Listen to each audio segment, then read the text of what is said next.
జరుగుతలేదు అని ఒక సమాధానం చెప్పారు. ఎప్పట్లోగా ఈ ప్రతిపాదనలు అమలు చేసి నియమిత రోజును ప్రకటించమవుతుందంటే ఇది పరిశీలనలో ఉంది అని గౌరవ మంత్రి గారు చెప్పారు. ఇది కాంగ్రెస్ పార్టీ మేనిఫెస్టో అధ్యక్ష. ఈ మేనిఫెస్టోలో page number 28 item number 14 TSRTC సిబ్బంది సంక్షేమం. ఆర్టీసీ కార్మికులను ప్రభుత్వ విలీన ప్రక్రియ పూర్తి చేసి 2 పీఆర్సీల బకాయిలను వెంటనే చెల్లిస్తాం. వెంటనే అంటే 8 నెలలు సమయం సరిపోదా అధ్యక్ష? నంబర్ 1.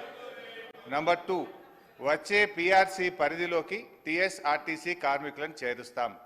నంబర్ 3, రాష్ట్ర ప్రభుత్వ ఉద్యోగులతో సమానంగా అన్ని వసతులు సదుపాయాలు కల్పిస్తాం. నంబర్ 4, ఆర్టీసీ బస్సులను ఆధునీకరించి విస్తరిస్తాం. అధునాతనమైన సౌకర్యాలతో కొత్త సర్వీసులను ప్రారంభిస్తాం.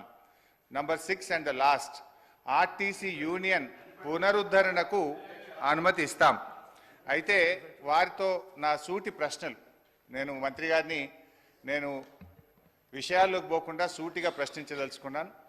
మొదటి ప్రశ్న, గౌరవ మంత్రి గారు ఎప్పట్లోగా ఈ అపాయింటెడ్ డేట్ను ప్రకటిస్తారు?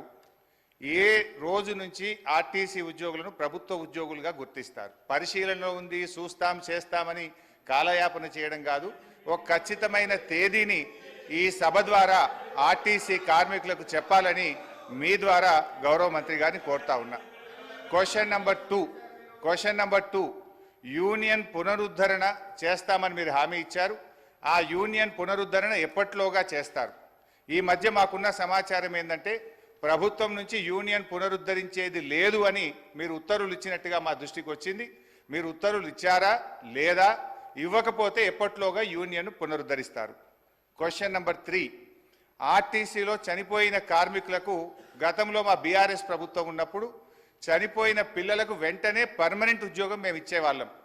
కానీ మీ ప్రభుత్వం వచ్చిన తర్వాత ఆ పర్మనెంట్ ఉద్యోగం అనే నిబంధన తీసేసి బ్రెడ్ విన్నర్ స్కీమ్ అనే స్కీమ్ పెట్టి కన్సాలిడేటెడ్ పే కేవలం 15,000 రూపాయల జీతం ఇచ్చి 3 ఏళ్ళు మీరు 15,000 జీతానికి పనిచేస్తే అప్పుడు పర్మనెంట్ చేస్తామని చెప్పి ఇలా చనిపోయిన కార్మికులకు మీ ప్రభుత్వం అన్యాయం చేసిన మాట వాస్తవమా? ఇది ఎందుకు తెచ్చారు? గత ప్రభుత్వం లాగా చనిపోయిన కార్మికుల పిల్లలకు వెంటనే రెగ్యులర్ ఉద్యోగం ఇవ్వాలని అడుగుతా ఉన్నాను. నంబర్ 3.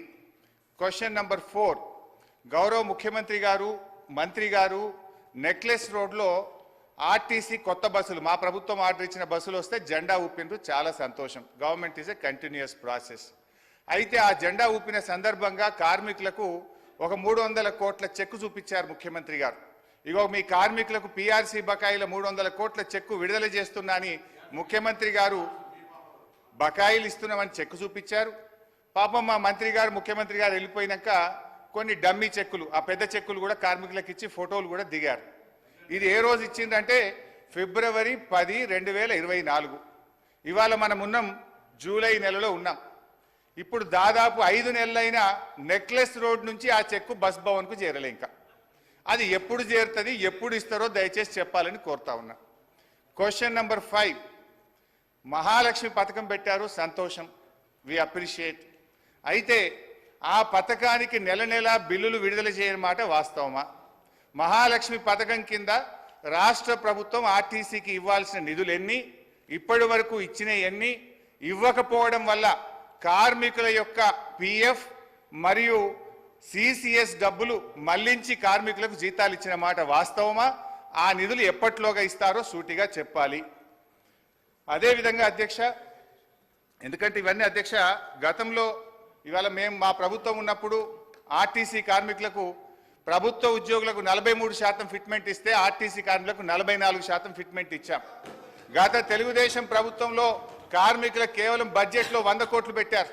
కాంగ్రెస్ ప్రభుత్వం 200 కోట్లు పెట్టింది.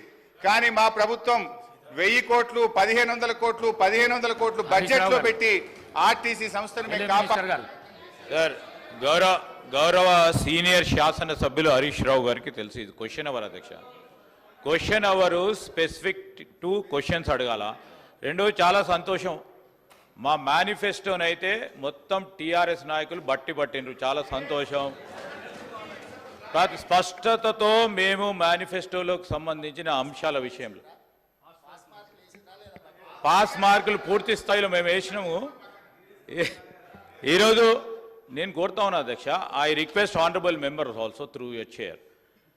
సార్ ఇప్పుడు స్పెసిఫిక్ క్వశ్చన్స్ వేస్తే ఆన్సర్ రావడానికి ఆస్కారం ఉంటుంది. వారు సీరియస్గా డిబేట్ మొదలుపెట్టిన అధ్యక్ష. 10 క్వశ్చన్స్ ఉన్నాయి, మీరు 11 o'clock వరకే సమయం ఇచ్చిండ్రు, 11 గంటల వరకే సమయం ఇచ్చిండ్రు. మీరు మంత్రులు కూడా మాట్లాడాల్సి ఉంటుంది కదా అధ్యక్ష.